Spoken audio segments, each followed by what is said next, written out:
శ్రీయుత గౌరవనీయులైన ఈ గ్రామ సర్పంచిగా నీరటి రమ్య గారిని మాట్లాడుతున్నాను. గ్రామం తిమ్మాపూర్, మండలం కందుకూరు మండలం, జిల్లా రంగారెడ్డి. గ్రామం కోసం నేను సర్పంచి అభ్యర్థిగా బలపరిచినారు నన్ను.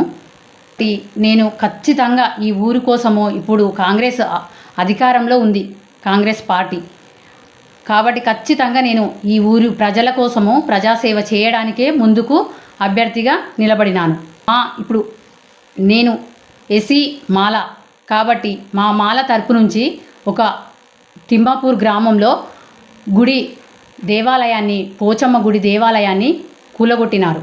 దానిని కట్టించాలని నేను ఖచ్చితంగా గెలిచి దాన్ని అభివృద్ధి పరిచి పోచమ్మ గుడిని కట్టిస్తాను. అదేవిధంగా మా ఎస్సీ వాళ్ళకు, మాల వాళ్ళకు వాళ్ళు లేదు, ఇప్పటి వరకు కమిటీ వాళ్ళు కూడా లేదు. ఆ కమిటీ వాళ్ళను కూడా అభివృద్ధి పరుస్తా. ఇంకా రేషన్ కార్డులు కొంతమందికి వచ్చినాయి, కొంతమందికి రాలేదు. వాళ్ళకు కూడా రేషన్ కార్డులు వచ్చేటట్టు నేను అభివృద్ధి పరుస్తా. అదేవిధంగా మా ఊర్లోనే జనాలను నేను ఏమని అడిగినా అంటే, అందరికీ రుణమాఫీ అయ్యిందా, రుణమాఫీ కాలేదా అంటే, కొంతమందికి రుణమాఫీ అయ్యిందని చెప్పారు, కొంతమంది కాలేదని చెప్పారు. వాళ్ళకు కూడా నేను రుణమాఫీ అయ్యేలా కాంగ్రెస్ తరపు నుంచి రేవంత్ రెడ్డిని అడిగి అక్కడికి వెళ్ళి ఖచ్చితంగా రుణమాఫీ చేపిస్తా.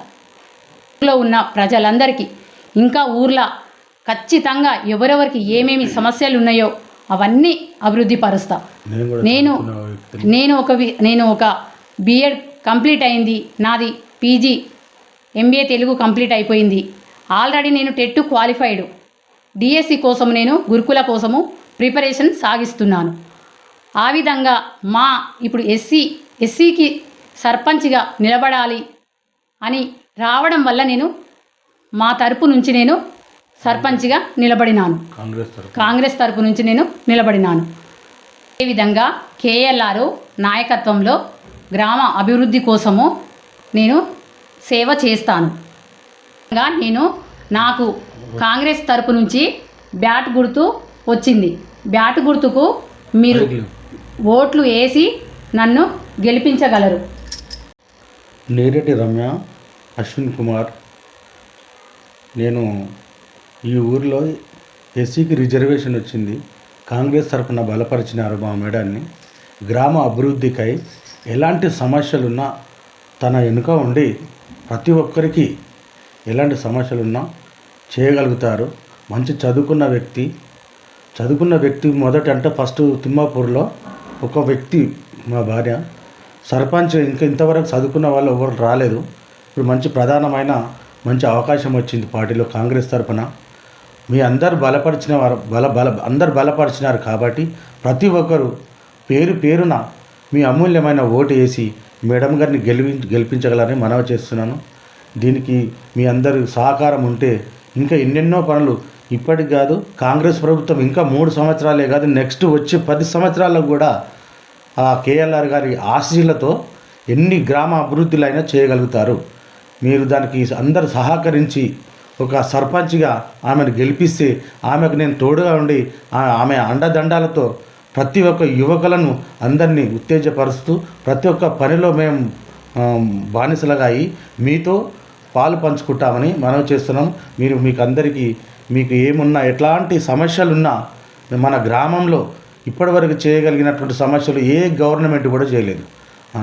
సన్న బియ్యం ఇస్తున్నారు మనకు, ఇంకా రుణమాఫీ చేసింది, ఇంకా ఫ్రీ బస్సు పథకం ఇచ్చింది. ఎన్నో సమస్యల నుండి మనకు ఏ గవర్నమెంట్ కూడా ఇట్లాంటి అవకాశాలు ఏ గవర్నమెంట్ కూడా ఇవ్వలేదు. ప్రతి గవర్నమెంట్ ఇన్ని సంవత్సరాలు చూసుకుంటూ వస్తున్నాము.